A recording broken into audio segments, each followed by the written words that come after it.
এমসিকিউতে যেই 3টা ভুল করার জন্য তুমি হয়তো কম মার্কস পাচ্ছ, আজকে সেটা নিয়ে কথা বলবো। প্রথমত, তুমি ফুললি এমসিকিউ ক্লাসের উপর ডিপেন্ড করছো। আমিও সামনে এমসিকিউ সলভিং ক্লাস নাও, কিন্তু তুমি যদি শুধুমাত্র ক্লাস দেখে ভাবো যে আমি 25-এ 25 বা 30-এ 30 পাবো, that's not going to happen.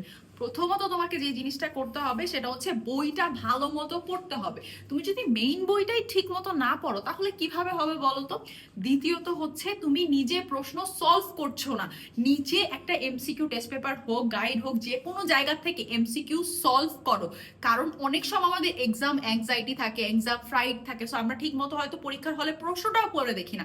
So এক্সামের কোয়েশ্চেন সলভ করো। 3 নাম্বার হচ্ছে এই যে ভুলের ভয় থাকে না, যাচ্ছে আমি যদি ভুল করি, আমি যদি হচ্ছে গিয়ে কম মার্কস পাই, বা আমার অনেক এমসিকিউ ভুল যায়, এই জন্য আমি প্র্যাকটিস করি না, এটাই তো সমস্যা।